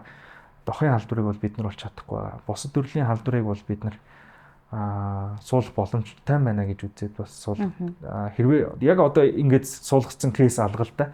Гэхдээ цаашдаа бол яг энэ суулгах боломжтой байна. Тэгэхээр би одоо хэрвээ донор болох гэж хүсэх юм бол ийм Монголыг бол бүртгүүлээ. Дараагийн явцвал эмч нар шийдэх нь шүү дээ тий. Хэрвээ энэ юм та. Энэ нөгөө донорын карта хүмүүсээс бид одоогор бол яг амьгүй донор болсон, тархины өвөлтэй болсон донор кейс байхгүй л дээ. Энэ бол цаашдаа гарах байх гэсэн хүлээлттэй байгаа. Хэдий та доноргийн карт авчлаа гэсэн иргэдийн дунд нэг хэд хэдэн буруу ойлголт байх гэдэг. Нэг буруу ойлголт нь өнөөдөр би донорын карт авчаад маргааш нэг танихгүй хүнд ч юм уу донор болно гэж нэг буруу ойлголт байдаг. Энэ маань бол ямар ч тийм боломж байхгүй. Хоёр дахь нэг буруу ойлголт нь би донорын карт авсан л бол би донор болох юм байна гэж нэг буруу ойлголт байдаг. Нэгэсэндээ тархины өвлөө бүрэн яг ойлгоогүй байх гэсэн үгтэй. Нөгөө донорын карт авсан ч гэсэн би наслах нөгөө наслаад жамсороо би насварч болох байхгүй. Өндөр наслаад нөгөө насаарч болно. Та заавал донор болох биш шүү. Нөгөө л нэг тархины өвхөл л хүрээд батлагдах юм бол энэ донорын картын асуудал яригдана. Бусад тохиолдолд донорын карт яригдахгүй л гэдэг нэг юм ойлголтууд байдیں۔ Тэгэхээр яг донорын карттай л бол нэгдүгээр донорын карт гэж биш шүү л гэдгийг зөв ойлгоорой л гэдэг. Нас орсны дараа одоо тэр нас орсон хүний өмнөөс хэн шийдвэр гаргах вэ? Донор болох хэсгийг. За одоогийн өмнөх хуулийн дээр бол яг нас бараад ингээд тархины өвөлт хүрсэн тийм үү? Амьгүй донор болцсон байсан тохиолдолд гэр бүл нь зөвшөөрөл гаргадаг. Энэ дундаа гэр бүлийн хамгийн ойр дотны гэр бүлийн гишүүд нь зөвшөөрөл гаргаад манайх холбогдох маягтын дагуу гарын үсэг сурвалж баталгаажуулж авдаг. Одоо шинэ хуулийн дээр бол нөгөө донорын карттай бол гэр бүлд нь заавалчгүй зөвшөөрөл авах шаардлагагүй болцсон байгаа. Бид нар бол одоо заавалчгүй гэр бүлийн одоо 3 хүртэлх гишүүнээс нь зөвшөөрөл авдаг. Тэр дундаа хамгийн ойрын ах トゥ хамгаалтан цаднаас нь зөвшөөрөл авч гар үсэг зурулж баталгаажуулаад ямар эрхтэн эдэс гэдгийг бүрэн зөвшөөрөл авсны дараа л хийгдэх юм байна. За тэгэхээр өнөөдрийн турш бид маш олон зүйл ярьлаа тий. Тархины өвхөл ярьлаа, донор ярьлаа, энэ айдас эргэлзээ, хүмүүсийн буруу ойлголтын талаар ярьлаа. Гэтэ эцэст нь энэ бүх нэг л зүйл дээр ирж байгаа юм шиг санагдлаа л да. Тэр нь бол амьдрал тийм ээ. Тэгэхээр одоо хэрвээ яг одоо Монголын бүх иргэд танд 1 минут анхаарлаа хандуулж байгаа бол та хүмүүст хандаж юу гэж хэлэх вэ? Хүмүүстэй хандаж одоо би өмнө яг хэлсэн тий. Одоо манай агуу нэрт одоо зохиолч тий яруу найрагч Даш Болоргойн амьдтай бие биенээ хайрлал гэдэг энэ одоо шүлгээл бас дуусгая гэдэг юм хүсэлтэй юм да. Тийм учраас яг юу хэлэх гээд байна гэхээр энэ амьдралд одоо та ирж байгаа бол таны төлөө одоо өөр хүн одоо хизээч анхаарахгүй. Та л өөрийнхөө эрүүл мэндэд анхаарна шүү. Тэр дундаа энэ эрүүл мэндээ маш сайн анхаарч одоо эрт илрүүлэгтэй хамаар эрүүл зөв амьдралын хэв маягтай болж гимэн үлдэж байгаа үр хүүхдүүдэд ядаж одоо урт хугацаанд наслан тийм үү? Нөгөө талдаа Монгол улстай баялаг бүтээгч урт хугацаанд байна. Хийж бүтээн. Энэ л хүсэл зорилгыг биелүүлэхэд бол эрүүл мэнд маш чухал шүү. Тийм учраас та заавалчгүй нөгөө эртэн жилжүүн суулгах шалтгаанд битгий хүрээрээ энэ өвчнөөс өрчлөн сэргийлж болдгийн шүү. Энэ бол заавалчгүй хүрэх ёстой өвчин биш шүү. Үүний тулд та л өөрөө л анхаараач амьдтай бие биенээ харьяа л гэдэг үгээр төсөөлтэй. За маш их баярлалаа. Тэг ингээ өнөөдрийн дугаарыг үзсэн танд бас нэг асуултыг үлдээ гэж бодлоо. Хэрэв өнөөдөр таны хайртай нэгэн хүн чинь тий эргэтэн хүлээж байгаа бол мөн өвчтэй байсан бол тий маргааш таны хайртай хүн бусдын амийг аврах донор болох боломжтой хүн байсан бол та энэ асуудлыг бас өөрөөр харах байсан уу гэж бас асуумаар байна. Тэгээ сэтгэл хэсэгт бас үзэл бодлоо та бүхнийгаа хуваалцаарай гэж хүсэж байна. За тэгээд энэ дугаарыг бас донорын талаар мэдхийг хүсдэг, эсвэл энэ талаар эргэлздэг нэг хүнд бас заавал илгээгээрэй гэж би бас хүсэж байна. Учир нь нэг зөв ойлголт хизээ нэгэн өдөр хин нэгэн хүний амийг аварч чадна шүү гэж хэлэх байна. За ингээд өнөөдрийн дугаарт манд хүрэлцэн ирсэн танд маш их баярлалаа. Бид ч гэсэндээ маш олон талын одоо мэдлэгтэй боллоо. Ингээд дараагийн дугаар хүртэл түр баяртай.